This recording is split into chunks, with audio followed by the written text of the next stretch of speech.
Hey y'all, welcome back to Dots and Beyond. I'm Beth, and today we are tackling our minds and creating an infinite mindset action plan. Let's go ahead and get started. But first, what is an infinite or growth mindset?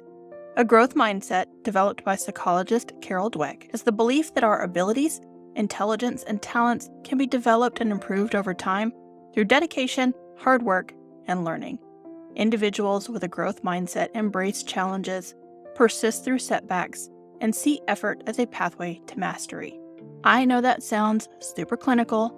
I'll link Carol Dweck's TED Talk, The Power of Believing That You Can Improve, in the show notes if you want to hear her explain this concept personally. My favorite workplace guru, Simon Sinek, gamifies this concept in his book, The Infinite Game. Essentially, instead of treating life as a finite game defined with rules and where players compete to win, approach it as an infinite game you are playing with the goal of continuing the game itself. It's definitively a more self-compassionate approach. Being in a constant state of competition is exhausting. Creating a growth mindset action plan is a valuable step toward focusing on learning, development, and resilience. I've been on my own growth mindset journey and created a structured plan to help you cultivate and maintain a growth mindset. You can do this in your planner or journal as I have here, or use the free printable worksheet linked in the show notes below. If a digital assessment is more your game, I'll link to the What's My Mindset online quiz also down in the show notes. I've taken the concepts that are in our worksheet and created a single spread to get me started on this journey. What I've done is separated it into 6 columns. I'm currently using the Bullet Journal Edition 2, which comes with handy-dandy places to divide your page into halves or thirds, and I have used those third marks on the vertical lines.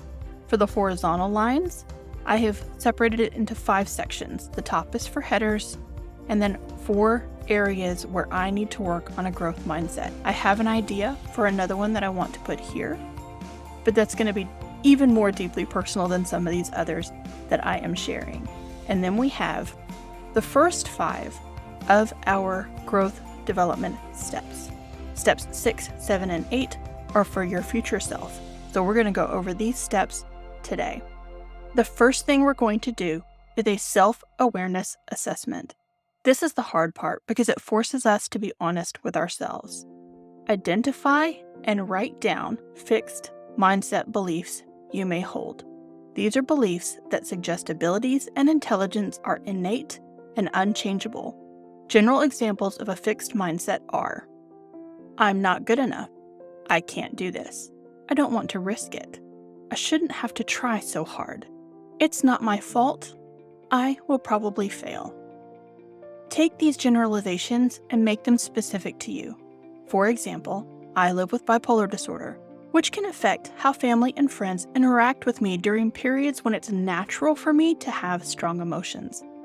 This has led to the following fixed mindset I need to address. I'm not allowed to feel. Another one I'm guilty of is I can't do math. Or even being plus-sized, I can't show my face on screen in my videos. All of these are fallacies, meaning they aren't true. I have feelings, and those feelings are valid. Years of creating spreadsheets with complicated equations proves I understand math more than I allow myself to think. And there are many plus-sized individuals on YouTube. Though they do face criticism from more trolls than usual, perhaps that is the real crux of the problem, which leads us to the next step of part 1. Once you have a list of fixed mindset beliefs or self-limiting beliefs, take time to list a few triggers for each. This could be a situation or challenge you already faced that reinforced that belief.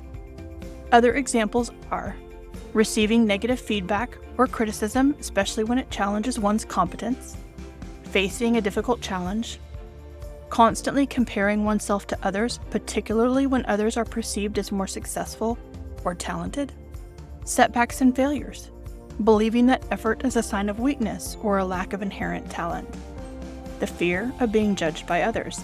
I'm very guilty of this one. Pressure to be perfect, and the inability to cope with change. Here are my personal examples. For I am not allowed to feel. I have had negative feedback and misunderstanding, mostly from my own family, though there have been times in work environments where I have faced this as well. For example, I once had a boss, when I told her that I lived with bipolar disorder, she went, "No, you're not." Until I had to take some FMLA leave time here in the United States to get my medications and things worked out during a particularly bad spell. Then she believed me. I can't do math. What are my triggers here? My school grades and my university failures tell me that I am not good at math. Those are my triggers. So when you put math in front of me or ask me to do a math equation, I immediately now reach for the very convenient tool that is our phone to solve that equation. I'm not thin enough, pretty enough, etc. for face-forward YouTube. Triggers, fear of judgment, and trolls because I've seen them on other channels, and my own body dysmorphia or shame. This is one of those things that I'm working through with a therapist because I used to not be a person of a certain size. I used to be much smaller, and my own subconscious, when I dream, I do not dream of myself as a larger person. My subconscious will not even accept that I am now a person of a larger size. And so that is one of those triggers that helps perpetuate this negative belief. This is deep work, and it can get heavy. You might consider starting a mindset journal to record your thoughts and emotions related to challenges and setbacks. Or dedicate space in your therapy journal if you already keep one. This will help you become more aware of your mindset in real time and assist with step 2. I didn't come up with these overnight. This took me a few days of really sitting down and beginning to address them, though doing an exercise like this has been in my mind for a little bit, so it was already partly there. The next step in developing a growth mindset is to shift your perspective. This isn't going to be easy. To quote one of my favorite films, Inception, once an idea has taken hold of the brain, it's almost impossible to eradicate. Almost, but not entirely. Shifting your perspective means recognizing limiting beliefs and catching them in the act. It's not unlike convincing a thief to stop robbing you of your joy. Begin to see challenges as opportunities for growth. When faced with a difficulty, remind yourself that it's a chance to learn and improve. Recognize that effort is a necessary part of the learning process. Instead of feeling discouraged by the need for effort, see it as a pathway to mastery.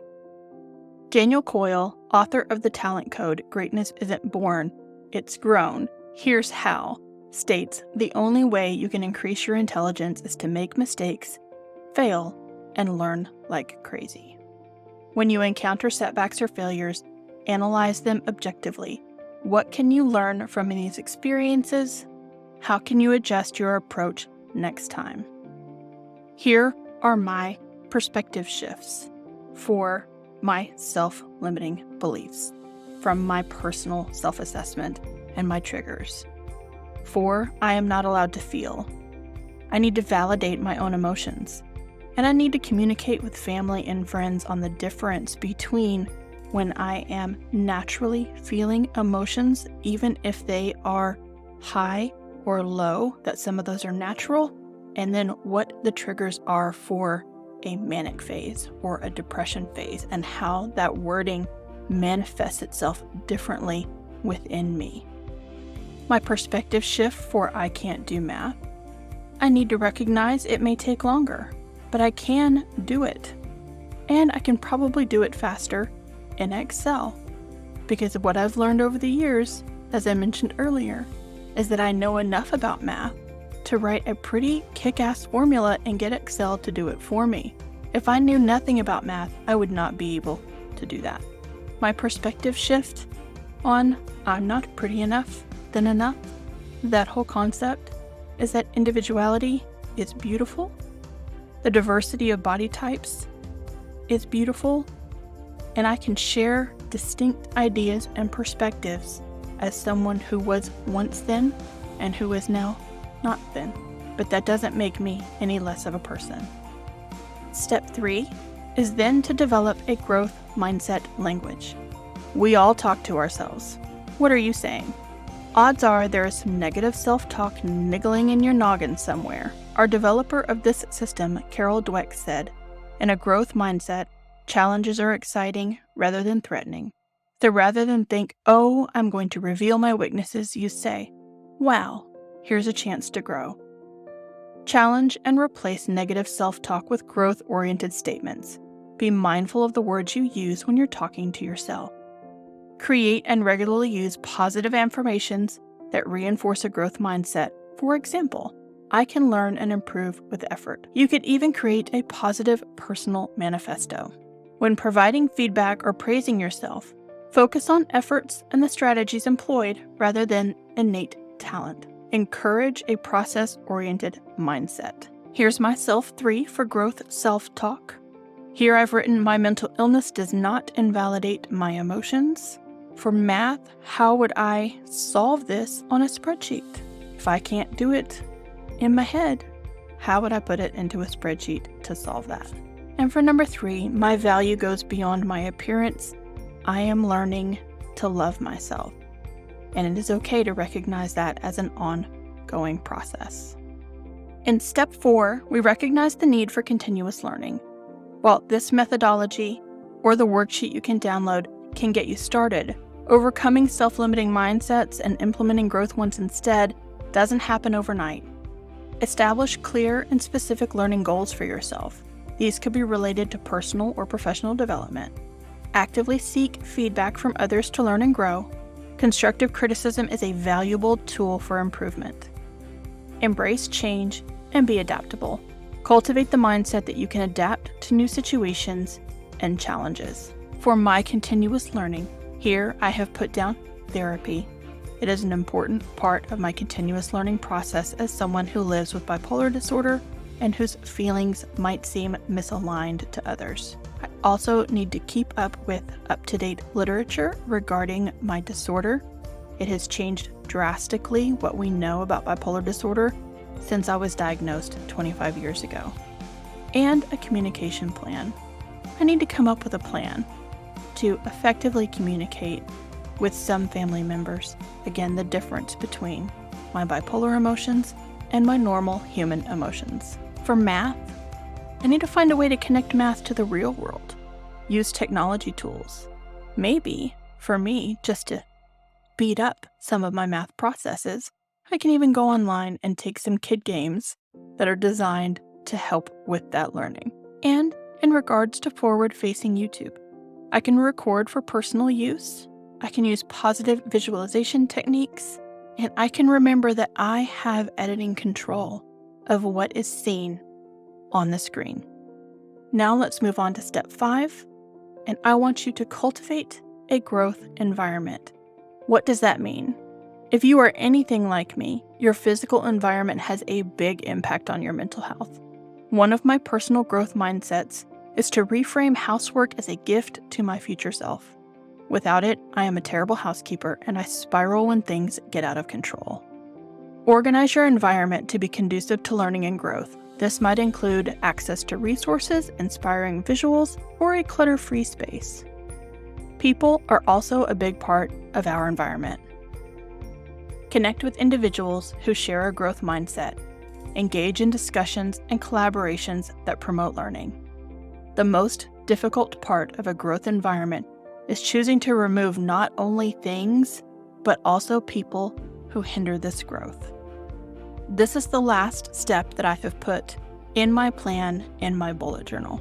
Because like I said, steps 6 through 8 are for our future self. For my growth environment, clean home, clean mind, digital declutter. And regarding people, I wrote boundaries.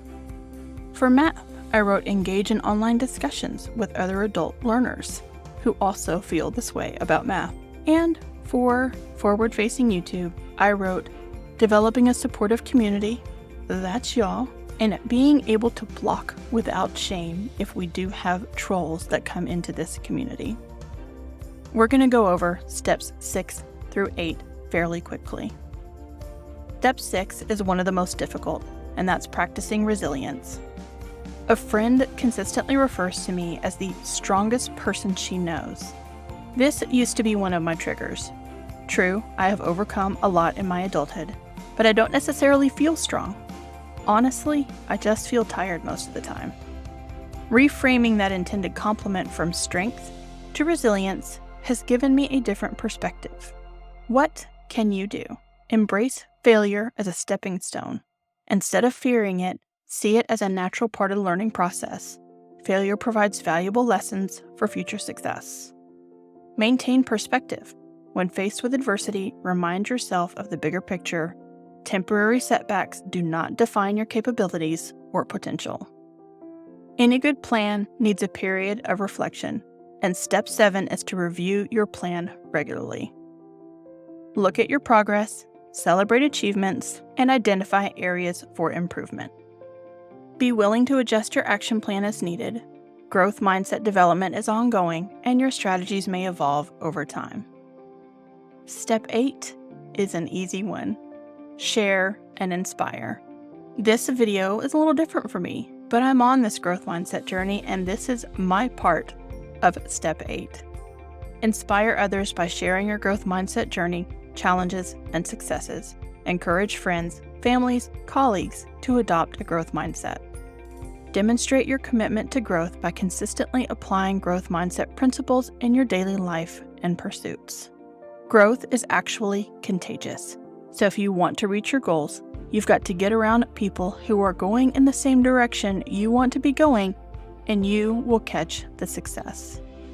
By following the Growth Mindset Action Plan, you'll be better equipped to cultivate and maintain a mindset that thrives on challenges, learning, and continuous improvement, ultimately leading to personal and professional growth. Remember that developing a growth mindset is an ongoing journey, and progress may take time. Stay persistent and embrace the process. Use your planner to reinforce this growth. The passion for stretching yourself and sticking to it, even or especially when it's not going well, is the hallmark of a growth mindset. This is the mindset that allows people to thrive during some of the most challenging times in their lives.